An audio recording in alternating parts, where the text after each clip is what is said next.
aujourd'hui, il arrive qu'on rencontre des physiciens de très haut niveau qui regardent ça avec une certaine suspicion.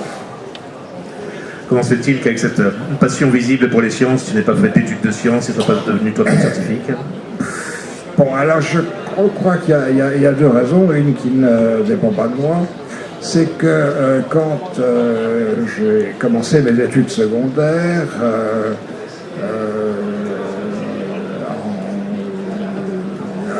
dans une banlieue parisienne, le niveau de l'enseignante en mathématiques était tel qu'il était un peu en dessous de la règle de 3.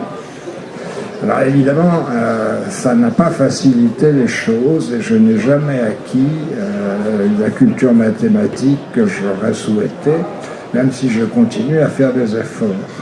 Par ailleurs, j'avais une faiblesse, c'est-à-dire une certaine capacité à écrire plutôt bien, à avoir beaucoup lu, et à être capable de structurer une pensée. Si bien qu'il m'était beaucoup plus facile de devenir un littéraire que de faire l'effort considérable d'apprendre des mathématiques et des sciences. Mais je l'ai regretté toute ma vie et je le regrette encore aujourd'hui. Un littéraire et un économiste, je crois. Alors, il y a un économiste, mais alors, tout à fait. Alors, j'ai fait Sciences Po, et puis je suis rentré après 2 ans de guerre d'Algérie dans une filiale de la Caisse des dépôts et consignations qui s'appelait la CEDES, où j'ai en effet exercé le métier d'économiste, ou plutôt exactement de socio-économiste. Et enfin, je ne suis pas un économiste théoricien à très haut niveau, j'appartiens à la dernière génération, je dirais, d'économistes littéraires. Bon, je peux manier le 3 équations, mais c'est pas mon truc, ça va pas très loin.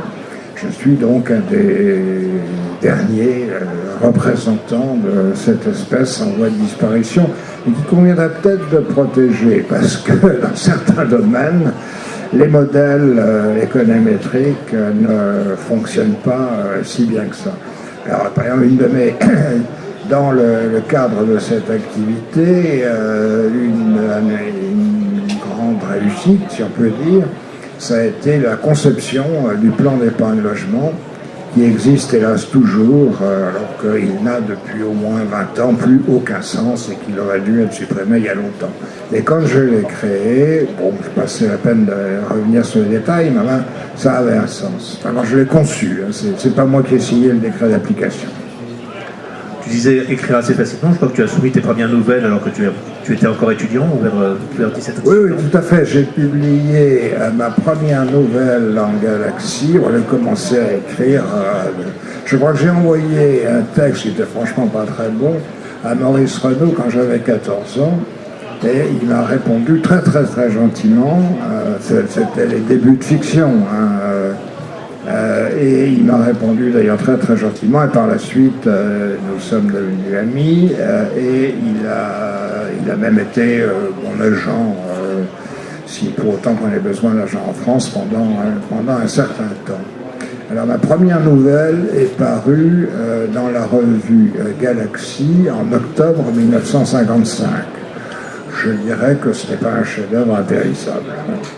Mais moi j'étais très fier de publier cette nouvelle. D'ailleurs, j'avais envoyé cette nouvelle à la revue Galaxy, première version, qui, je dois dire, était assez mal éditée, puis j'avais jamais eu de nouvelle.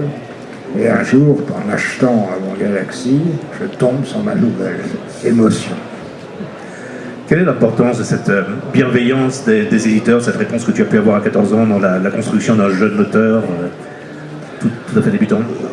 Je ne sais pas si ça a eu... Enfin, c'était évidemment à la fois sympathique et je l'ai pris comme un encouragement. Mais je ne pense pas que ça ait eu une importance particulière. Ce qui a eu une importance particulière, c'est plus tard, dans ma rencontre de l'équipe de fiction, en particulier dans Rémieux, de Maurice Renaud, dont je parlais tout à l'heure, Et alors que je proposais elle aurait mieux de faire des critiques ou de publier des choses en fiction, il traînait un peu les pieds. Mais à partir du moment où j'ai eu une nouvelle publiée dans Galaxy, donc en octobre 55, dès le début de l'année 56, j'ai commencé à publier dans fiction des nouvelles et des tapés d'articles et de critiques, je ne sais pas combien, des centaines. Est-ce que tu signes déjà Gérard Klein ou est-ce que tu es... Non, j'ai toujours signé Gérard Klein, sauf par accident. J'ai signé un roman qui n'est pas terrible en collaboration avec, qui est signé François Pagerie, en collaboration avec le Patrice Rondard, le P, le PA, Richard Chomel, le RI, et Gérard Klein, le J. C'est pas très bon, c'est paru au Rayon Fantastique, je ne sais plus si c'était avant ou après que je fasse paraître, je crois que c'était après que je fasse paraître dans cette même collection Le Gambit des Étoiles, qui est mon premier roman publié. J'ai dû le terminer à peu près quand j'avais 18 ans, mais il n'est paru que quand j'en avais à peu près 21. C'est la vie.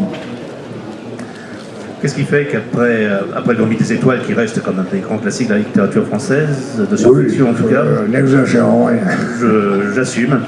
Tu deviens Gilles Dargir, qui est aussi un des auteurs majeurs de Planète Opéra, avec une foule d'idées révolutionnaires pour l'époque. Je crois que c'est l'une des premières fois qu'on entend parler de voile solaire, même à l'échelle mondiale, qu'on entend parler de terraformation d'une planète. Mais pourquoi deviens-tu Gilles Dargir alors que Gérard Klein existait déjà avec des romans importants? La raison est simple, la raison est la suivante, c'est que j'avais publié déjà un recueil de nouvelles chez De Noël, dans Présence du futur, sous l'autorité de Robert Canters qui dirigeait Présence du futur, et que d'autre part, en 1958, je crois, ou 57 ou 58, je rencontre André Ruellan, alias Kurt Steiner, qui publiait au Fleuve Noir et qui en quelque sorte m'ouvre les portes du Fleuve Noir. Alors pour des raisons en partie alimentaires, j'ai en quelque sorte suivi l'exemple d'André et je me suis mis à écrire des romans plus faciles que ce que j'avais l'intention d'écrire par la suite, ou que mes nouvelles des Perles du temps.